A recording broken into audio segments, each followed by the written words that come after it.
Baik, Assalamualaikum warahmatullahi wabarakatuh. Perkenalkan, nama saya Faigam K. Pramana dengan NIM 24_023. Jadi kami di sini akan membuat video mengenai tutorial cara membuat diagram pie, bar maupun nanti mengenai penjelasan analisis deskriptifnya. Jadi di sini sudah ada data. Ini data hasil kuesioner mengenai lama penggunaan smartphone mahasiswa UTM yang sudah kami berikan link kuesionernya, dan ini kita kelompokkan menjadi jenis kelamin laki-laki dan juga perempuan yang kita tandai dengan angka 1 maupun 2. Oke, untuk selanjutnya langsung saja ke langkah yang pertama, yaitu kita salin data yang sudah kita hasilkan kepada aplikasi SPSS nya ya. Jadi kita seperti ini caranya, langsung kita tempel aja. Setelah seperti ini, di sheet yang kedua atau sheet satunya, variable view, kita ubah yang ini menjadi jenis kelamin, kita samakan dengan kalimatnya, kita samakan dengan kalimat yang ada di sheet satunya. Oke, caranya seperti ini ya. Kita tinggal salin tempel aja. Lalu di bagian value, untuk mengetahui angka 1 untuk laki-laki ataupun angka 2 untuk perempuan, kita ubah di sini pada jenis kelaminnya ya. Kita tambahkan nomor 1 di value, kemudian label, kita beri label bahwasanya angka 1 itu untuk tanda buat laki-laki. Selanjutnya kita add, lalu selanjutnya angka 2 untuk perempuan.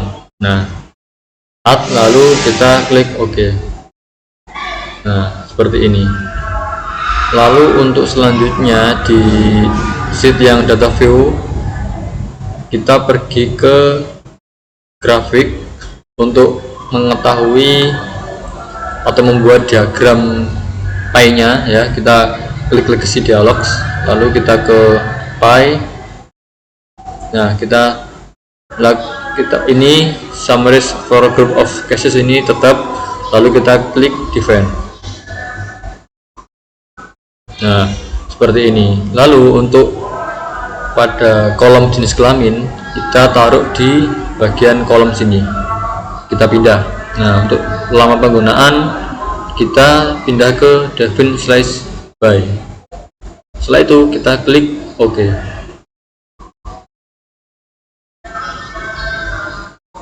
Ini loading untuk proses diagram pie-nya. Udah jadi seperti ini. Lalu untuk kita mengetahui analisis deskriptifnya, kita pergi ke analyze. Ini analyze, lalu ke deskriptif statistik, lalu kita pergi ke frequencies. Setelah ini di kolom jenis kelamin kita pindah ke variable S. Setelah ini kita klik statistik,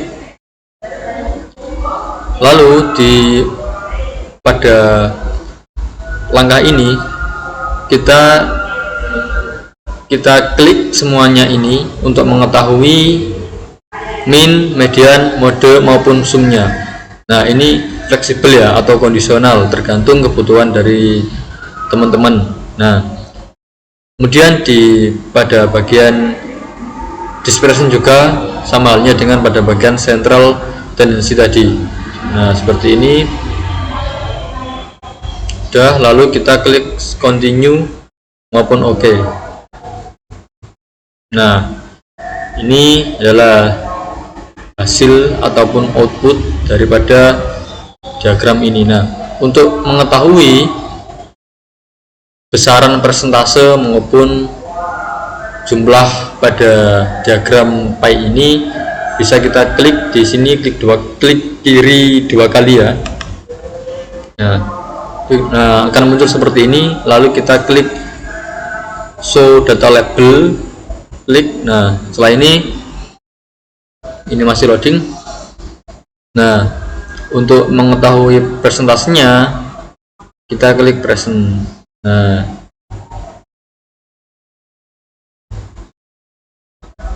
Nah, untuk mengetahui presentasinya berapa, lalu kita klik apply. Nah, seperti ini. Nah, ini sudah jadi. Begitupun juga di sini nanti akan otomatis. Nah, akan seperti ini. Oke, mungkin untuk penjelasan pada diagram selanjutnya akan dijelaskan oleh rekan yang lain. Baik, Assalamualaikum warahmatullahi wabarakatuh. Perkenalkan, nama saya Siti Dwi dengan belakang NIM 24099. Di video kali ini, saya akan membuat langkah-langkah ataupun cara, yaitu membuat grafik dan juga analisis deskriptif di aplikasi SPSS. Yang pertama, di sini saya sudah mempunyai data hasil kuesioner kemarin.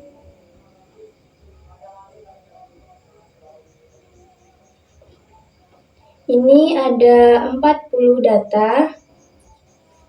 Selanjutnya kita akan salin datanya.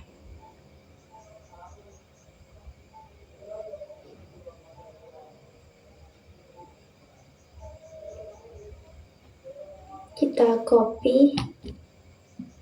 Selanjutnya kita masuk ke aplikasi SPSS-nya. Dari data yang kita salin di Word tadi, kita akan tempelkan di sini. Nah, tampilannya akan seperti ini. Setelah itu, kita akan mengganti namanya, yaitu di variable view. Kita ke bagian name. Yang nomor 1, kita ganti dengan jenis kelamin.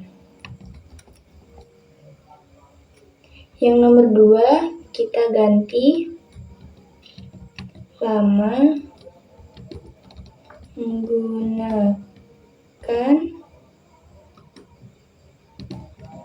smartphone. Perlu diingat ya teman-teman, kalau di nama ini tidak boleh ada spasi. Jadi kita bisa memberi jarak antar kata itu menggunakan strip bawah seperti ini. Selanjutnya kita ke values.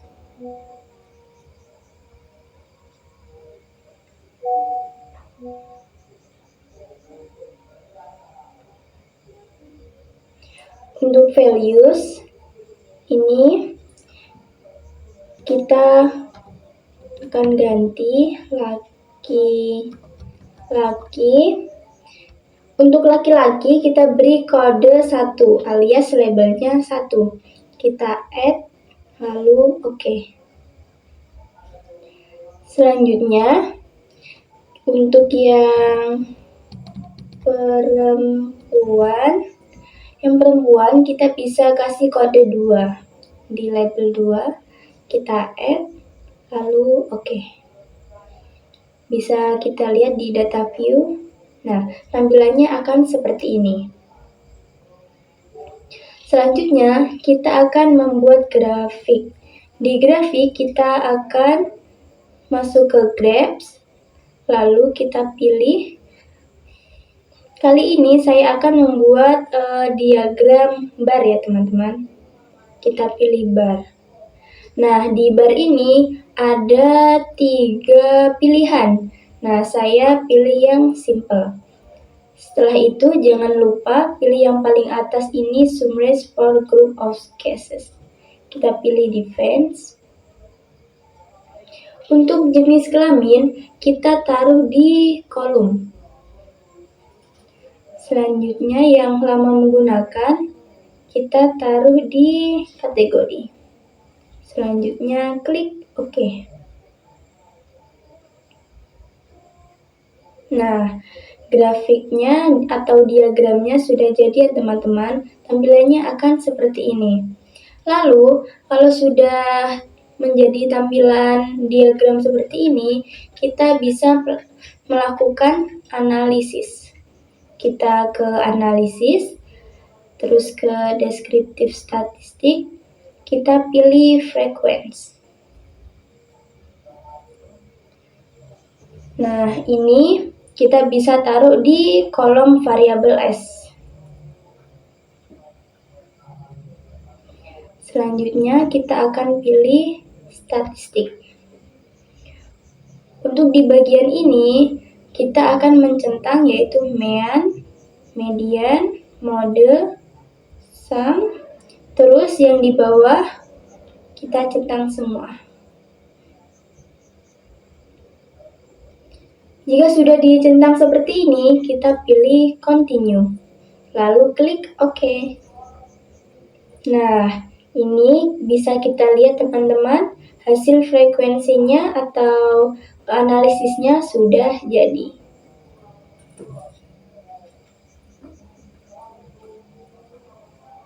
Baik, cukup sekian dari saya.